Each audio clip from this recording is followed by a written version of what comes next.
Oh, dude, that is like totally awesome. Another fountain pen shootout.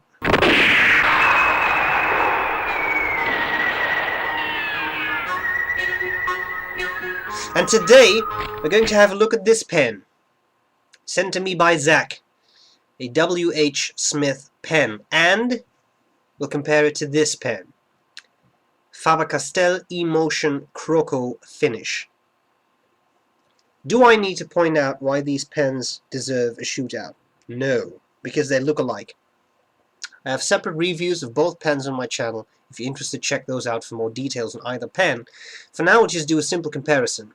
This is a W.H. Smith pen, metal, a sort of faux crocodile leather thing going on there. It's a little thin, a little narrow pen. I don't really mind that. You cannot post this because of the inner cap. I point that out in the review. It's a converter or cartridge filled pen. And that's pretty much all there's to it. The Emotion by Faber-Castell is bigger, not so much taller. I don't think it's, just a little bit, but it's wider. It's a fat pen. It also has the crocodile leather thing going on, but actually, even though this pen is the least expensive one of the two, I think this looks and feels a lot more like leather than this does in the Emotion. This really feels like a type of, I don't know, acrylic or something, which has a crocodile pattern lasered into it, and this really feels like leather. It's not real leather, but it does feel like it. Okay, so it's bigger, it's heavier, this one can be posted, and has a super smooth broad nib. This pen being a little smoother, the W.H. Smith pen, the nib is not that smooth. I mean, not as smooth as this one, but don't forget, the nibs on these Emotion pens are excessively smooth. I know very few steel nibs that are this smooth. So uncapped, you can see the Emotion is actually just a bit shorter than the W.H. Smith pen. It's also quite a bit fatter, and you see that in the section. This section looks quite anorexic compared to the Emotion section. Okay, the Emotion has a screw-on cap if you really like that, and the W.H. Smith pen has a slip cap. That's all there's to it. This is what I can tell you about the pens. Both are fairly heavy, quite some metal on there. Clearly the Emotion is heavier, but it's much thicker, so that's not a surprise.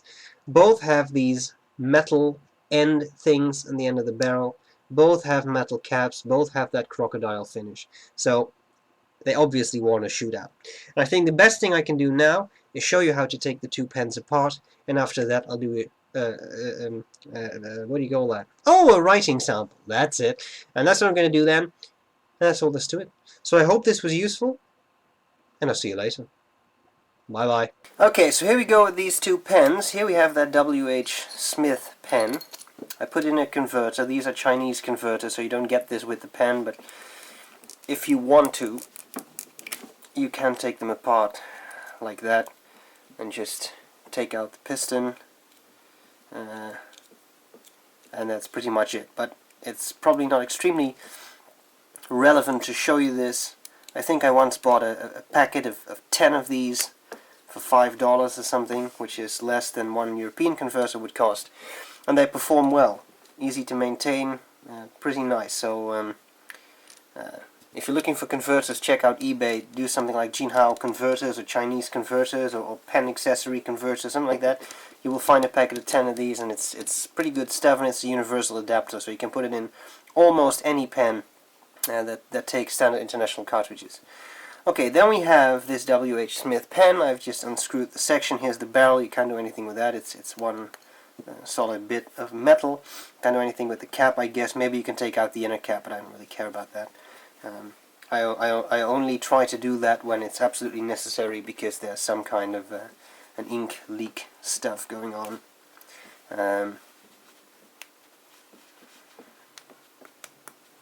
There we go. Hadn't tried that before, but apparently the nib and feed are friction fit. You can see there's ink in there because I haven't cleaned this. So today I'll not be using a neutral blue ink. I will be using an Ackerman ink, just because that was already in here. Okay, then we have, I have to check this out myself, inside of the section there seems to be one bit a little flattened. I'm guessing that's where the feed will go.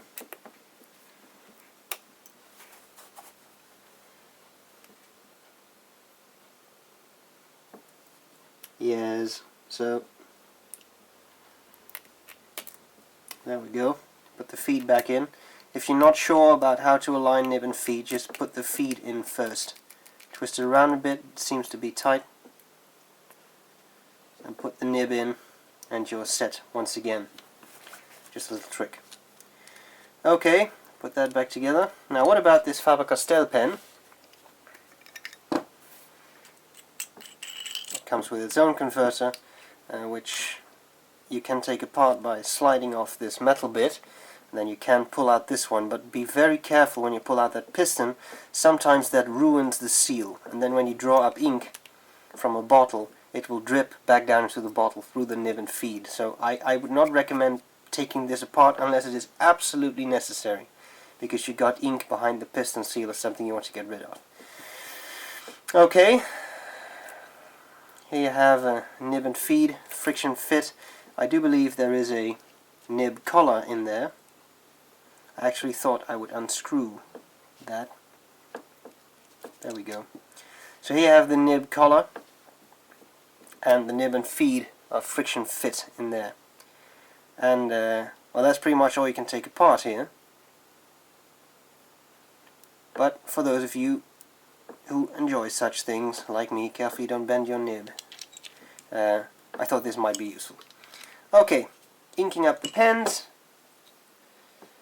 Ackerman. That's what I'll be using today, just because it was already in the W.H. Smith pen. This is just annoying to put my hand in front of the camera. There we go, that one's inked up. These are the best ink bottles ever made. I mean, this is so useful. Okay. I will grab some paper, and I'll do a writing sample side by side. Okay, so I probably should have pointed out that the fountain pen W.H. Smith also came with a ballpoint, which you can open up like this and then take out the cartridge, and that's all there's to it. I'm not going to be using this pen, although it is in fact a very nice ballpoint I found in the Shootout, because clearly putting a ballpoint in a fountain pen shootout is like, you know, bringing a knife to a gunfight. So I'm not going to do that. I'm just going to be using this one. Here we have, where's my, there we go, W.H. Smith in a medium, well, I would say medium nib, and the ink I've shown you is Ackerman Mauritshuis Magenta. And here we have Faber-Castell Emotion Croco. I'm not going to write that down. Oh, I'm terribly sorry. This was misaligned. Sorry. Broad. So one thing you will see immediately is that the broad nib on this pen is much more saturated than this one. See the huge difference in inks? This one is much more intense than that one. This is what happens. You can work on that, make this nib a little wetter, and then you will get an effect that's maybe a little bit more in that direction, although this will always be a medium nib and not a broad nib.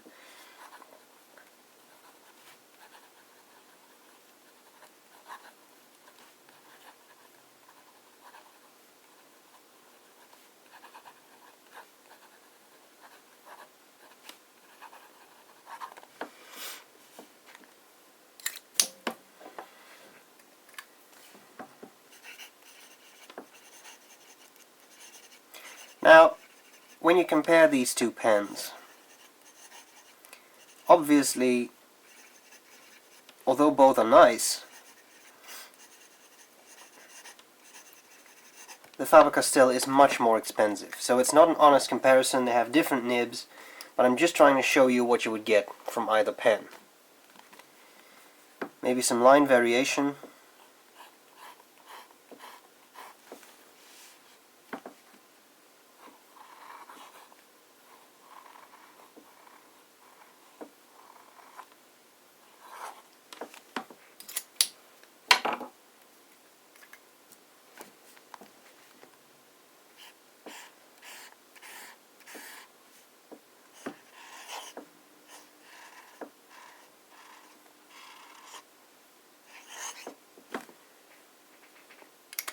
And then finally I'd like to check the wetness. So I'm sure you're seeing that this nib seems to offer a bit more line variation. It's a bit, has a bit more sprayiness to it. Wetness.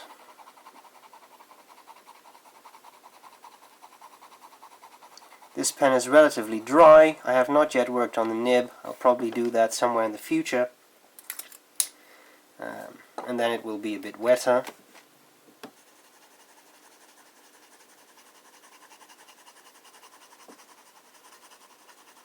So which of these do you think is wetter? Could it be that one? So what about it? Which pen wins? Well, it's not a fair comparison to start with, so it's not really, you know, a fair thing to proclaim a winner here. The Emotion is much more expensive than this pen by W.H. Smith. However, with this pen, I think you get a pen that looks nicely. Look at the finish. I don't see any rough spots or anything. I think this is a lot better than, you know, a lot of other cheap pens out there that you could also get, and that would quite simply be not as nice. I mean, of course, this is a ballpoint, but you know what I mean. There are a lot of cheap pens out there that look extremely plasticky. I won't, you know, I won't point out any pens in particular, but you could buy them and they would be cheap and they would perform, but they also look cheap. I think this is a whole different ball game. It's a lot of metal, it looks nice, it has a decent weight to it, it feels okay. So if that's what you're looking for, a pen that is not expensive but that will look nice, I think this is a good pen. If you're looking to spend quite a bit more and you want a pen that has an excessively smooth nib, then clearly this is your pen, but as I said, it's a whole different ball game when it comes to price. So, I hope this was useful, and I'll see you later. Bye bye.